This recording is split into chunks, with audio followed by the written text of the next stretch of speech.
I love to fly. Much of my free time is spent flying airplanes and helicopters.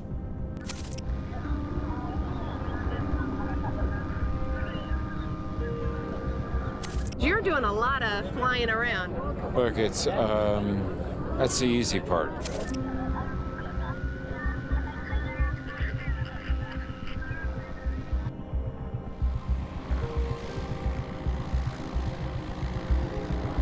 We heard it sputtering, it went off, then started again, then went off, and then it just completely went off, and then we're like, oh my goodness, it's.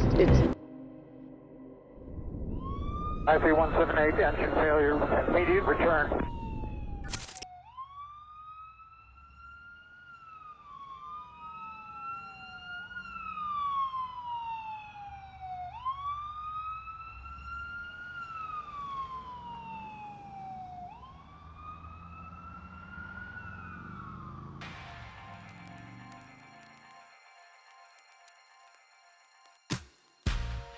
Everyone thinks they know Harrison Ford. They know the adventurous Nazi-fighting archaeologist. They know the space-smuggling captain of the Millennium Falcon. And they know the Blade Runner from a dystopian future. But nobody really knows the man behind the movies once the cameras have stopped rolling. Nobody knows the real Harrison Ford. What did you get from making this film that, you haven't had from him? Money. What do you mean? What do you mean, what did I get? I got exercise. I got the opportunity to work with people that I admire. As a conservationist fighting to save the planet, a trained pilot with multiple near-death experiences, and a father to 5, Harrison Ford's life off-screen has been just as much of an adventure as on-screen.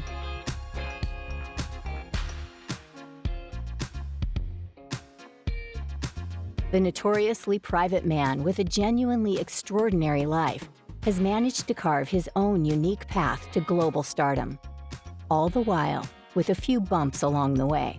The only advice I've ever thought that was be of any use to anybody is to be yourself.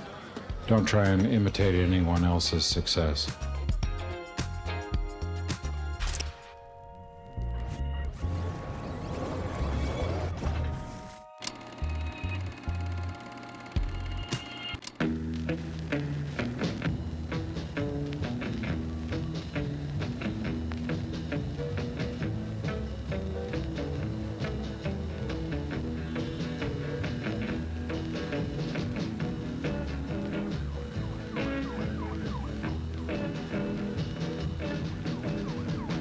Harrison Ford was born on July 13, 1942 in Chicago, Illinois.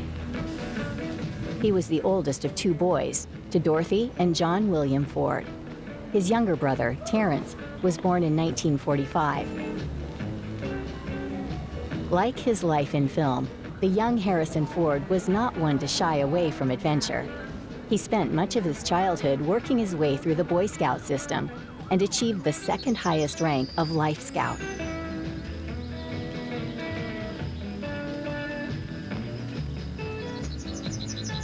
As a teenager, Ford swapped his Boy Scout neckerchief for the DJ booth and microphone when he decided he wanted to follow in his mother's footsteps and embark on a career in radio broadcasting. After taking on the role of senior sportscaster, he became the first student voice broadcast on his high school radio station.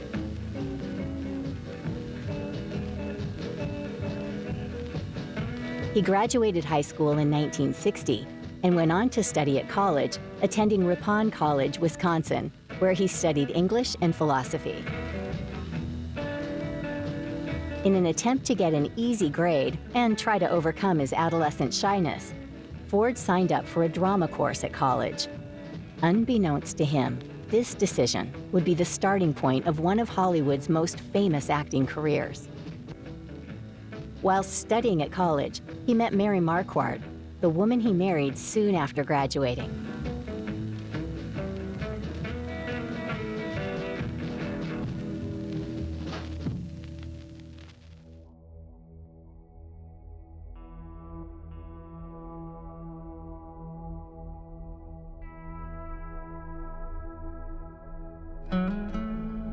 After tying the knot, the new couple traveled to Los Angeles together. Ford, determined to pursue a career in radio, applied for voiceover jobs on local radio stations. Initially, the move to Los Angeles didn't go to plan. Ford didn't get the broadcasting job, and work was hard to come by. But with a child on the way, he was determined to do what he could to support his growing family. He eventually signed a contract with Columbia Pictures' New Talent program, where he earned $150 a week to play bit roles in films. Gave me the opportunity to work. The films that I worked in were not necessarily the best quality, but they were immediate opportunities to go out and work, which is what I was looking for. There were films like Force 10 from Navarone, Hanover Street, but they were starring roles. Ford's first known role was an uncredited appearance as a bellboy in the 1966 movie Dead Heat on a Merry-Go-Round. Paging Mr. Ellis. Paging Mr. Ellis. Paging Mr. Ellis. Boy? Unfortunately, studio executives were less than impressed with his performance. In the small bubble of Hollywood, his apparent lackluster performance would subsequently put Ford at the bottom of casting lists. By the end of the 1960s, Harrison Ford was becoming more frustrated with the roles being offered to him. Bit roles and non-speaking parts weren't enough to supplement his acting desires and his family's needs. No, I just wanted to make a living as an actor, and I had no ambitious to be rich and famous. I wasn't ambitious to be rich and famous. I just wanted to make a living as an actor. Unhappy with where his acting career was heading, Ford became a self-taught carpenter to support his then wife and 2 young sons. Using books and learning on the job, he continued to live in California, using his carpentry skills to make ends meet.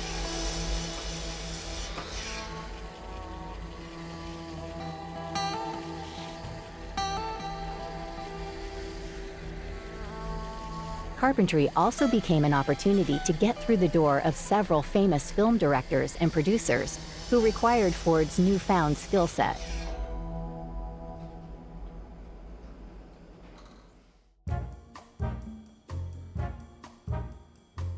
After the success of Francis Ford Coppola's The Godfather, he hired Ford and his carpentry skills to help expand his office. In fact, this relationship led to Ford landing minor roles in Coppola's following 2 films. His working relationship with Coppola landed Ford an introduction to George Lucas, who became a new client of Ford's carpentry services. After being impressed by his carpentry skills and acting ability, George Lucas hired Ford for a small part in his 1973 film American Graffiti, in what would be their first of many successful collaborations. Hey, that's a tough-looking girl you got with you, man. What are you doing, trying to pick up a few extra bucks babysit? Hey, dog, why don't you come on a ride with me in about 10 years? Now leave her out of this. This is just between you and me. As arrogant cowboy drag racer Bob Falfa, Ford cruised the streets of Modesto. His charisma and wit, which Ford would go on to be well known for, were on full display. There would, however, be another 4 years until George Lucas and Harrison Ford worked together again. For Harrison Ford, the 4 years running up to the release of Star Wars replicated the previous. Minor roles and bit parts made up most of the jobbing actor's workload. He never gave up and continued working hard, both as an actor and a carpenter, to make ends meet. However, 1977 proved to be a turning point in his acting career. At 34, the self-professed late bloomer would finally get the role he had always dreamt of. Star Wars: A New Hope, George Lucas's first global sensation, turned Harrison Ford's life around. Alongside co-stars Mark Hamill and Carrie Fisher, Ford was thrust into the limelight, one route to becoming a Hollywood icon.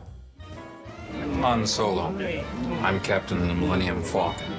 Chewie here tells me you're looking for passage to the Alderaan system.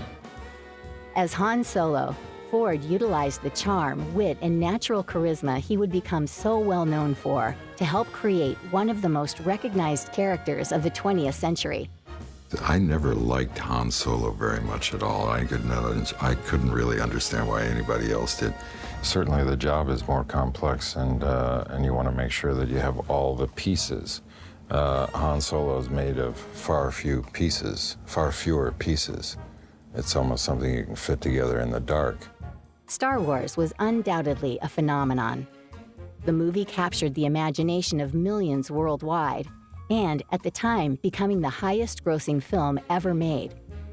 Although it wasn't for everyone. Oh, stupid! You'd want to be an 8-year-old to enjoy it. The only bit of it, I mean, it was so long drawn out. Over the next 10 years, Ford would reprise his role as Han Solo in The Empire Strikes Back in 1983. I love you. I know. And Return of the Jedi in 1986.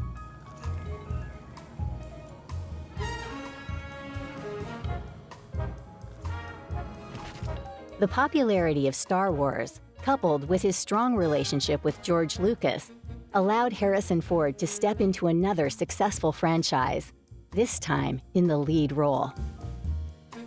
Written by George Lucas and directed by Steven Spielberg, Raiders of the Lost Ark, the first of 5 Indiana Jones movies, saw Ford play Dr. Henry Jones, Jr., a professor of archaeology who goes on dangerous adventures to recover important artifacts under the pseudonym Indiana Jones.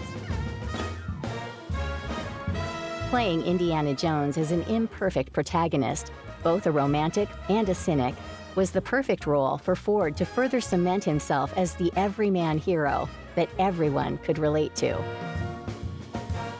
Raiders of the Lost Ark became the highest-grossing film of 1981 and cemented Ford's stardom in another globally loved franchise. The film's success allowed the studio to greenlight 2 more Indiana Jones adventures to release across the next decade. And whilst Ford loved making them, there were a few hiccups along the way.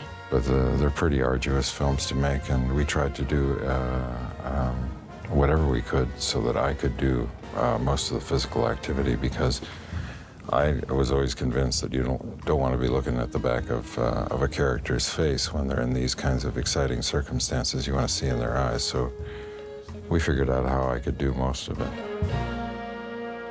In 1982, following the success of the first Indiana Jones movie, Ford appeared in the dystopian cult classic thriller, Blade Runner. Directed by Ridley Scott, Blade Runner told the story of Rick Deckard, played by Ford, a man tasked with destroying humanoid robots who had traveled back to Earth to kill their creator. Harrison, first of all, being already on the threshold of huge Hollywood stardom, and because of Star Wars and then Indiana Jones, and I was smart about it. The reason I cast Harrison was because I knew that Steven Spielberg and George Lucas were making a film called Indiana Jones. I thought, whoever they've chosen is going to be a big bloody star. So that's how I cast him. Not on talent, just on that bit. The movie we made together, Blade Runner, was one of the most difficult films I've ever made. I think, to that point, probably one of the most difficult films that Ridley had made. He felt neglected through the movie. He felt that he wasn't being paid enough, given enough coaching, if you like. And he wouldn't talk about the movie for about 20 years. Only recently he's been come back to liking it, or talking about it anyway. He didn't feel he was given enough attention. But it was one where I learned as much as I've ever learned, where I was challenged as much as I have ever been, and where I had formed a respect for the people that I worked with that has been instructive to me in my life, and I do appreciate that, really. Well, I don't get it. What do they risk coming back to Earth for? That's unusual. Why? What do they want out of the Tyrell Corporation? You make up. You tell me, pal. That's what you're here for. Or they write them down for you. interesting thing about the original Blade Runner is it became a cult hit, but really it didn't come out and everybody thought instant classic. No, they certainly didn't. They actually thought instant everything else. It was never really quite right. The people who financed it were pressing to have it released at the most stupid moment. It should have gone out in December, the way Deer Hunter did, and that's the way it got into line to get Oscars and things. And they put it out in June, curiously enough, against another tiny little science fiction movie called E.T. Smart move, huh? I mean, anybody would go and see E.T. on a date rather than a dysfunctional picture like Blade Runner. Whilst at the time Blade Runner was commercially disappointing, it would go on to become a cult classic. Even 30 years later, the film returned to cinemas as a special presentation, highlighting how popular it had become over time. I am presenting Blade Runner, a 31-year-old movie that I haven't seen for 30 years. Does it bring back any memories as you're thinking about it? Are you going to have memories when you see it in there? I'm sure it'll bring back a lot of memories. Anything that you think why this kind of stood the test of time, why this is such a classic to me?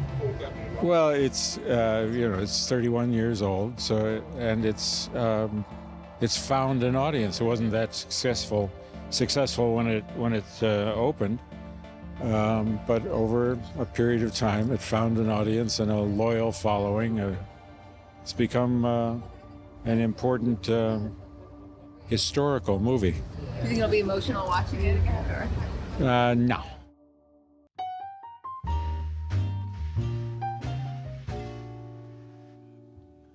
Ford met his second wife, Melissa Matheson, on the set of Francis Ford Coppola's Apocalypse Now in 1976. When you find the colonel, infiltrate his team by whatever means available and terminate the colonel's command. 7 years later, they were married, becoming parents to son Malcolm in 1987 and daughter Georgia in 1990. In 1986, Ford was nominated for an Academy Award for his role as Sergeant John Book in Witness. It's over! Enough! Enough!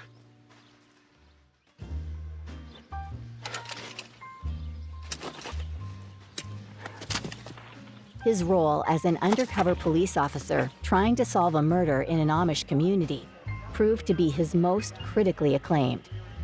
And whilst he ultimately lost out to William Hurt that year, the nomination further proved Ford's star power as a leading man outside of franchise entertainment.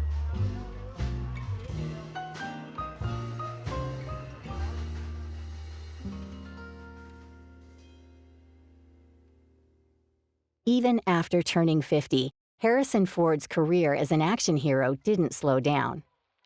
The 90s saw Ford challenging himself with even more ambitious and diverse roles within new and unexpected movie genres.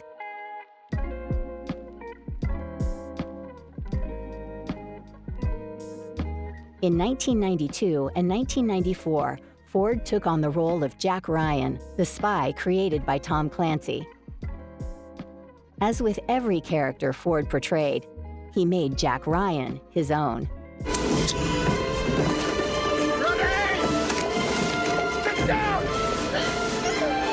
Look, it's a very interesting character. I think he finds himself in situations where I think that Jack Ryan can take people into a place where they feel they have the privilege of being. I mean, that's part of the attraction of Tom Clancy's books, that he seems to have a special knowledge of this secret stuff. So I think it's one of the attractions of the Jack Ryan character. After taking over the role from Alec Baldwin, Ford wanted to rebuild the character, focusing on the nuances he saw in the screenplay rather than what had come before. But I think I concentrate on story, the detail of story. I want to prove the story to myself and to the people that I'm working with, to just make sure that each moment on screen has a clear purpose and that we're all united in recognizing what that purpose is. In 1993, he starred in The Fugitive as a widowed husband convicted of his wife's murder. In this role, Ford was described as the modern movie everyman, dogged, determined, and brave. How dare you? When I came home, there was a man in my house. I fought with this man. He had a mechanical arm. In 1997, Ford was cast as President James Marshall, opposite Gary Oldman in the political action thriller Air Force One. The film was a box office success and further emphasized the popularity of Ford as a leading man, as it became the 5th highest grossing movie of 1997. In 1998, Harrison Ford was awarded People magazine's Sexiest Man Alive. He is the second oldest man to win the award, only surpassed by his Indiana Jones co-star Sean Connery, who was 58 when awarded the prestigious title. In the same year, GQ honored him alongside George Clooney and Chris Rock as one of 3 Men of the Year.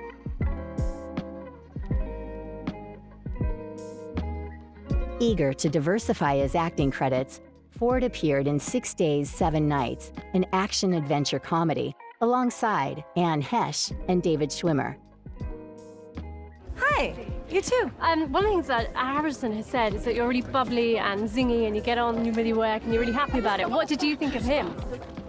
Oh, he was having a great time. I mean, well, I hope he was, unless he was acting off camera as well as on, but he, I think, was exploring something that was so new for him, which is why it was so cool for me to be playing opposite him when he wanted to do a comedy. So I got to see, you know, the brightest side of him. So he was just fantastic. Well, it's one of the genres that mustn't be ignored, you know, to appeal to the broad spectrum of audiences. You want to do all kinds of films, and comedy is certainly one of the things I always look for when I'm reading scripts. But a lot of comedy is, first of all, I don't find it very funny. This one I found funny. It's always a winner then if you find it funny. Despite mixed reviews, Ford's performance was positively reviewed as having an easy appeal. I am the best goddamn pilot you're ever gonna meet. I've flown with you twice. You've crashed half the time. Whether it was a political thriller, action-adventure, or comedy, his ever-growing repertoire was a testament to his dedication to the craft and his genuine love of American cinema and storytelling. But there, I really feel that there's a diversity of product in American film now, perhaps because of the independent influence. But you see a director who's lauded for his independent films make a studio film as soon as their independent film is successful. And I don't think it's a diminution of their ambition or their quality when they do that. In 1999, Harrison Ford won Favorite All-Time Movie Star at the People's Choice Awards. Been extraordinarily lucky, and I've worked with some of the most talented people in this business. The award highlighted a wonderful decade in film, especially for an actor who was nearing 60. Without being rude, as you get older, the bruises kind of stay a bit longer and the aches stay a bit longer. Do you find that that's happening to you? Not yet, thank you. Harrison Ford's roles in the 1990s proved that he could hold his own in movies across genres, away from franchise entertainment. Thank you all very much. Appreciate it. Thank you.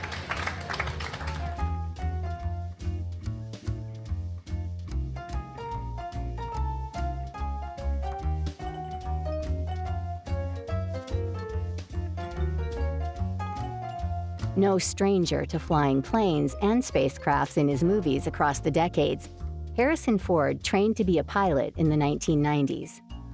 Soon enough, flying aircraft became one of Ford's favorite hobbies. I love to fly, so much of my free time is spent flying airplanes and helicopters.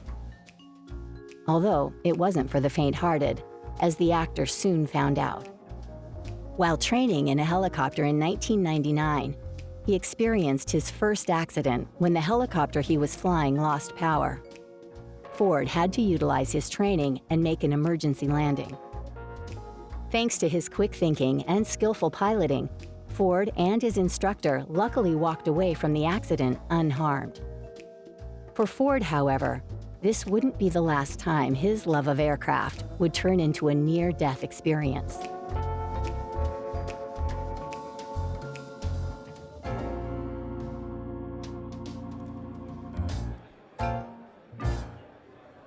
Ford's dedication to cinema was further recognized in 2000 when he received the American Film Institute's Life Achievement Award.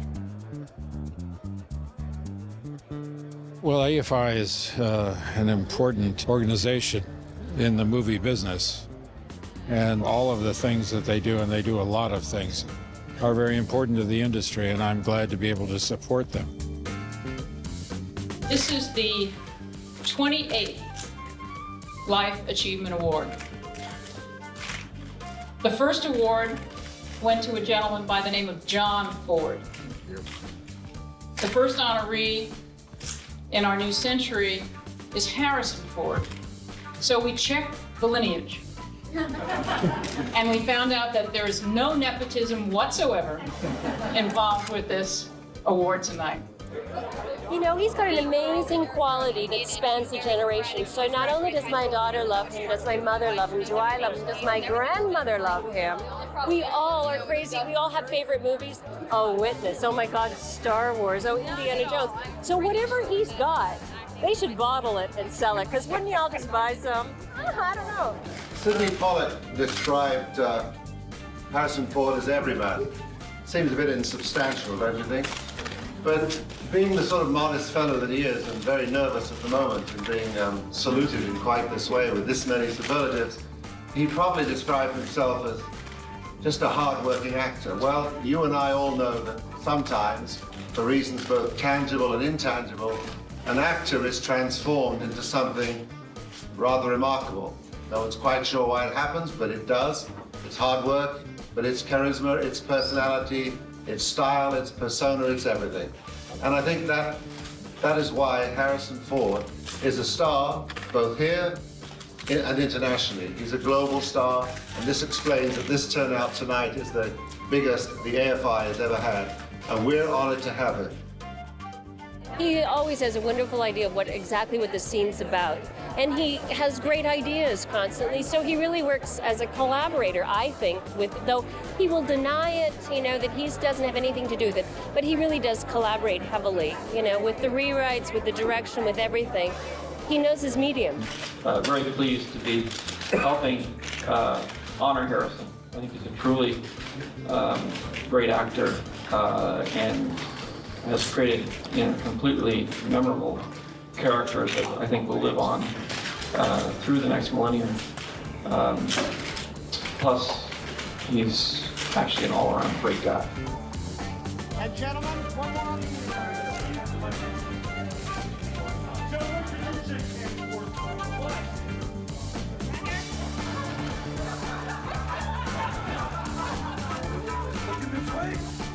He was again rewarded for his work at the 2002 Golden Globes, receiving the Cecil B. DeMille Award.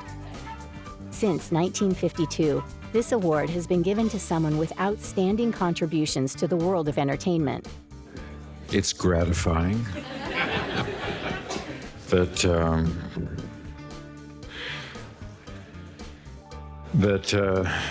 people appreciate and recognize what you do, and I'm grateful for that. Cecil B. DeMille, the first recipient of the award, was described as a Hollywood pioneer, a title that can now be bestowed on Harrison Ford. What amazes me is that I actually had the opportunity to do such a range of characters, to work in a range of films like that.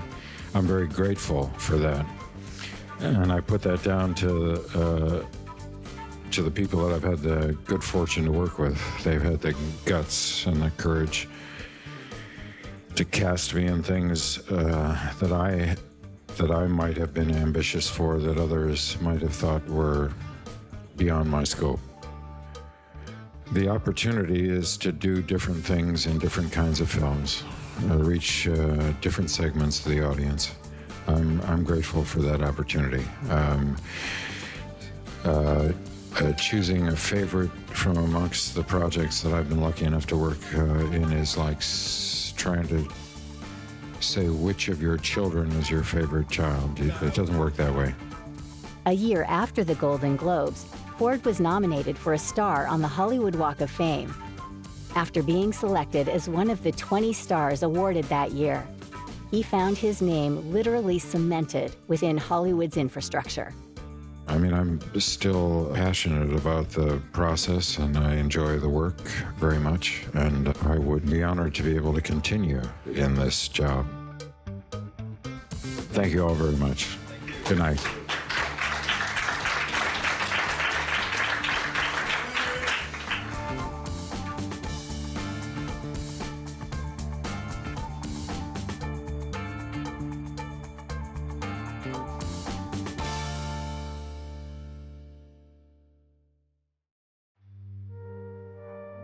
"18 years after marriage, Harrison Ford divorced Melissa Matheson.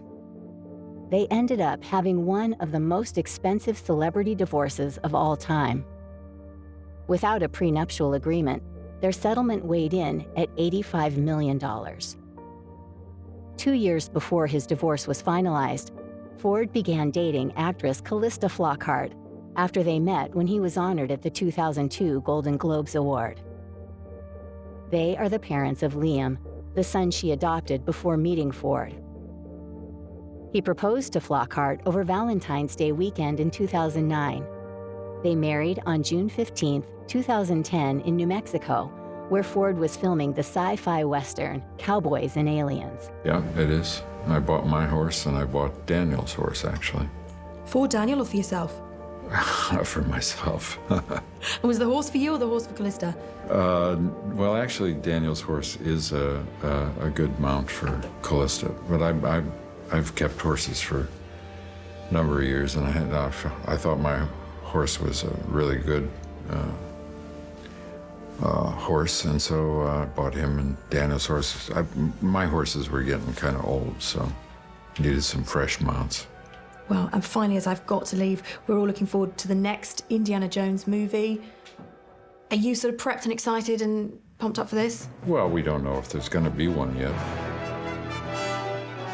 Nearly 20 years after last donning the hat and whip, Harrison Ford returned to one of his most beloved roles. In 2008, Indiana Jones returned in The Kingdom of the Crystal Skull, one of the most anticipated movies of the 21st century. The reason we made this Indiana Jones was because we had so many people over the years come up to us, George and Harrison and myself, and basically just say, when is another one coming out? I mean, the only two movies that anybody asks me, is there going to be another one, is E.T. and Indiana Jones. No one ever asks if I'm making AI or another 1941 or Hook. I've never heard that.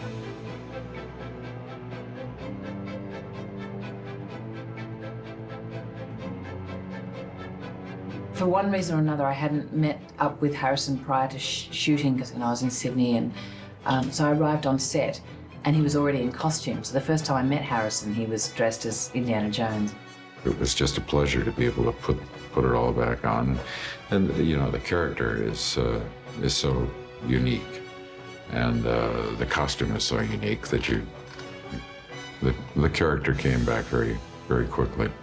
The way that I met him, he got out of a helicopter that he flew himself to an Air Force base where we were doing stunt training, walked around the helicopter, did like a Harrison wave, like, I'm the man, you know, and pulled a whip out of the glove box of a helicopter, then walked over to me, shook my hand and said, "You ready to do this, kid?"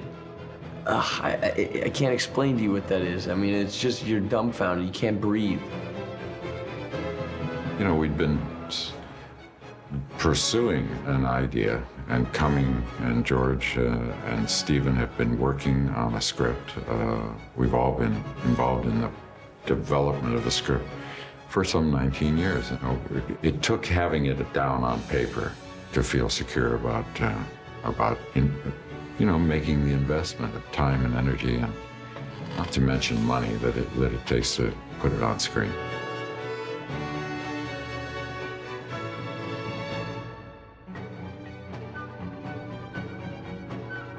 There was something quite extraordinary about being on the the red carpet last night, leading up to the Palais, hearing that music and thinking, oh gosh, I'm part of this. I ate this alive as a child and now I'm actually in one. It was very strange.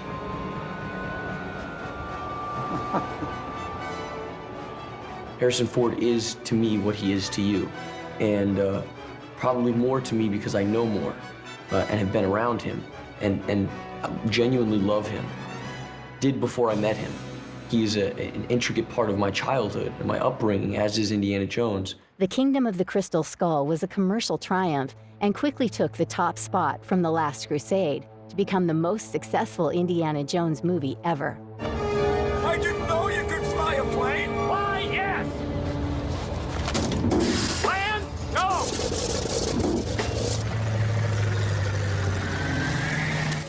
IP-178, engine failure, immediate return. We heard it sputtering, it went off, then started again, then went off, and then it just completely went off, and it was going towards the beach. Then it came back, and then we're like, oh my goodness, it's the engine's not on. The actor's love of flying nearly ended tragically in 2015 after his World War II plane lost power shortly after taking off. Utilizing his decades of training, Ford maneuvered the descending plane away from the town and onto a golf course. At about 2:20 p.m., Los Angeles Fire Department paramedics received a 911 call of a plane down in Penmar Park. It's a golf course. Fire department paramedics and firefighters arrived on scene from local neighborhood fire stations and found a single-engine airplane crash with one 70-year-old patient who was outside of the plane when they arrived. The patient was in moderate condition and was transported to a local hospital.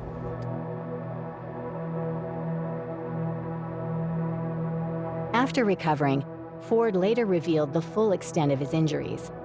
Dislocated right ankle and a shattered pelvis and a broken back.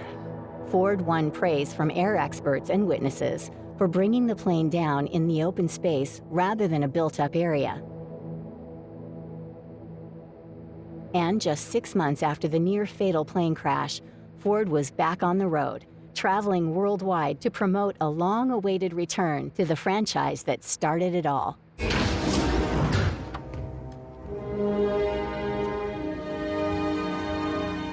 Chewie, we're home.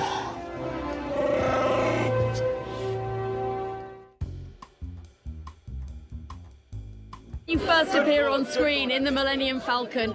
It seemed like you didn't really have to act very much. It was quite emotional.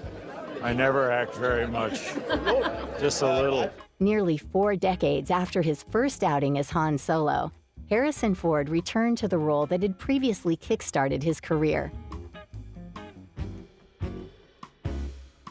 With a new writer and director, J.J. Abrams at the helm, Han Solo and the rest of the beloved Star Wars cast were back in action.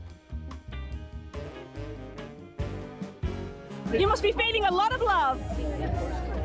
I'm feeling a lot of jet lag, actually. I came from Australia for 1 day or 2 days in Los Angeles, and now here. But I'm doing all right, thanks. Good to be here.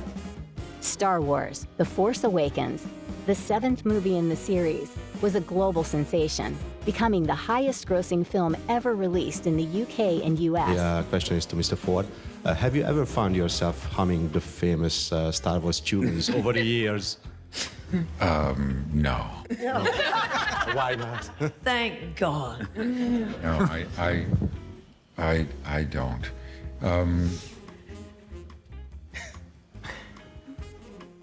But I might start. See, Harrison's my best friend. He wouldn't specifically say it like that, but he means it. Meaning that we have a great relationship. I mean, the most interesting thing I'm looking forward for people to see is Finn and Han's relationship. And that's going to be something quite fun. The experience was wonderful. I had a wonderful time. J.J. Abrams throws a great party. We had fun every day. It's great. This new cast, we've got Daisy Ridley standing behind you, John Boyega. They were fantastic, and they held their own with you and Carrie Fisher. Indeed, yeah. Yeah, they're terrific.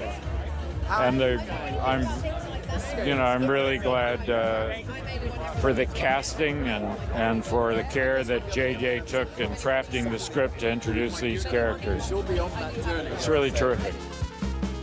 Have actually relished this entire experience in a way that I had not anticipated. And I think a lot of the credit for that goes to JJ and Larry. This is a rare experience in my old life, and I'm very grateful for it.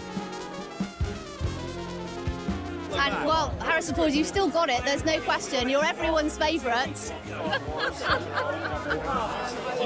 You're very kind. Thank you. Harrison Ford, thank you so much for your time. Enjoy the premiere. Thank you.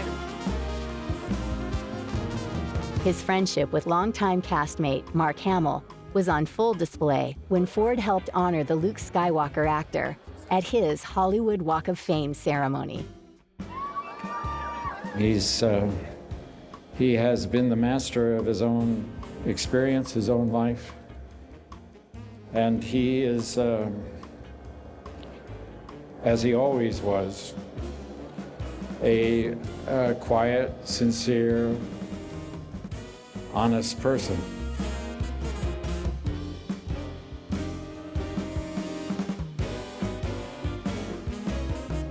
Two years after reprising his role in Star Wars, Ford returned in the sequel to 1981's Blade Runner 2049. Sometimes to love someone, you gotta be a stranger. The sequel saw Ford reprise his role as Rick Deckard, now living in hiding after the events of the first movie. Ford's high spirits throughout press interviews when promoting the film alluded to how much he had enjoyed making the movie. There's nothing left for me. Cheers, Ryan.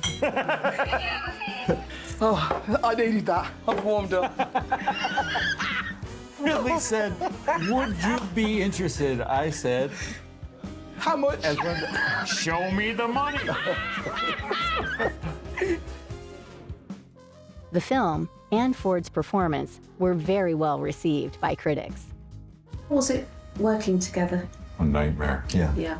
I know that It's just like another day. A nightmare. No, it was fun. It was real fun. Much like the first movie, Blade Runner 2049 didn't quite reach its predicted commercial goals. However, alongside an all-star cast, including Ryan Gosling and Ana de Armas, Blade Runner 2049 won 2 Oscars and was nominated for 3 others.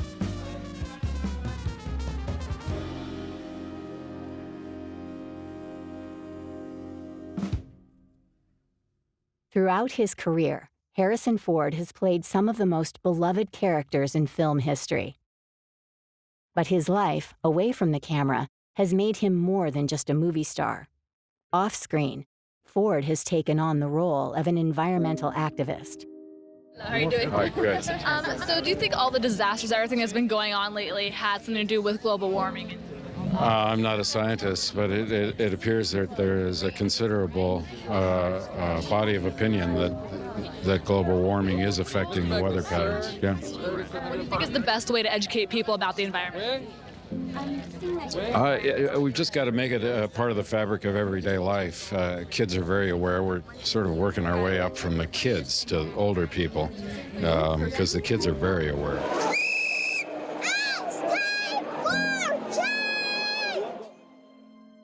Ford's work in protecting the planet dates back over 30 years. I've been involved for a long time in conservation issues, and I work with an international organization called Conservation International, and it's very important to me. Ford joined the ranks of Conservation International as a board member and soon became vice chairman. He became actively involved in the organization's design and growth, and now sits on the executive committee. We've been talking for years about the importance of individual responsibility, individual action and effort. But individual action, whether it's because we've taken a issue by issue, species by species approach to creating solutions to our many problems, has failed to achieve critical mass on the big issues that face us all. The world is simply losing its ability to provide for our needs. We've not motivated the broader public to engage on climate change or water shortages or the loss of species or the loss of tropical forests. We've had many small victories, but nothing of the scale that it's now required. Ford appeared as the first guest presenter on Years of Living Dangerously, a documentary series that interviews people affected by and those seeking solutions to global warming. He witnessed firsthand the scale of ecological destruction in Indonesia, and during an interview with the Indonesian Minister for Forestry, demonstrated how passionate he is about saving the planet. We saw it. There are new roads, new illegal roads. Forests cut, trees laying on the ground, burnt where they fell. It's devastating. It's heartbreaking to see it. You saw it. You pledged a resolution. What have you done?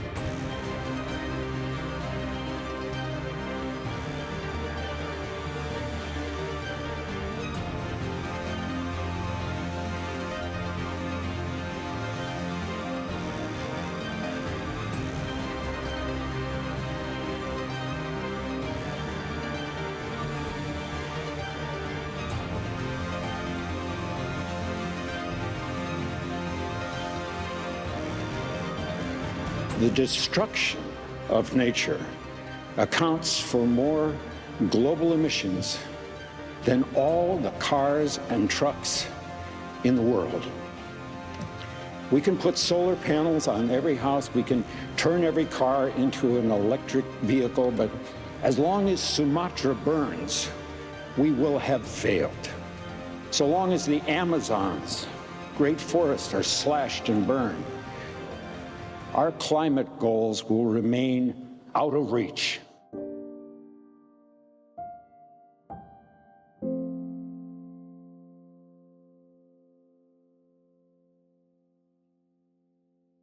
Stop, for God's sake, the denigration of science. Stop giving power to people who don't believe in science, or worse than that, pretend they don't believe in science for their own self-interest.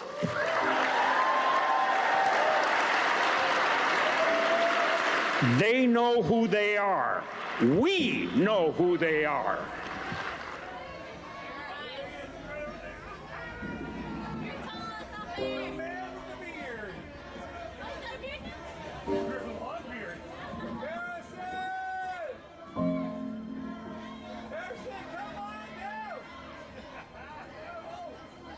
Even today, as Harrison Ford turns 80 years old, and his career as an action hero and leading man begins to slow down, the timeless nature of the films he's starred in has immortalized the actor in cinematic history.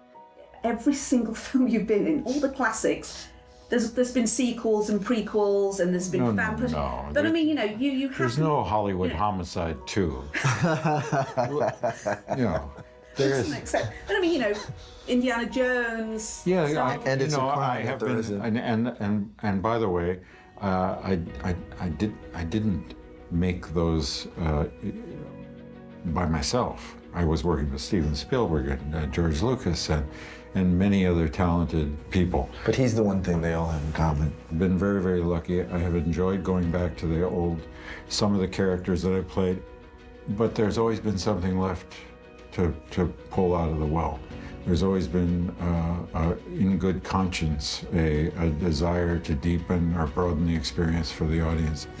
I learned so much from working with Harrison. I was blown away by his passion for storytelling. And He's very funny, very dry. You know, you're not sure if he's joking, but he usually is. Tough as boots. Old boots. Very old boots. He was so invested in the story and really helped us in the movie, helped us grounding the story. He's just a pleasure, and he's so good at what he does. He's so technically great. Harrison Ford's amazing. He's amazing. Over 40 years after his first outing as Indiana Jones, Ford returns for a final crack of the whip in The Dial of Destiny. Undoubtedly one of the most anticipated movies of 2023. I've always wanted to conclude his story, and I've always wanted to see him later in life.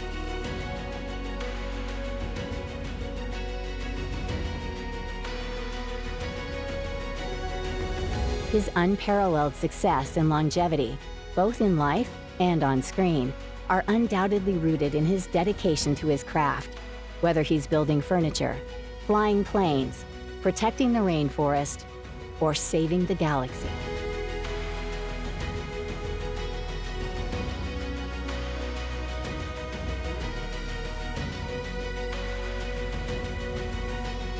Both on screen and off, Harrison Ford is a genuine Hollywood hero.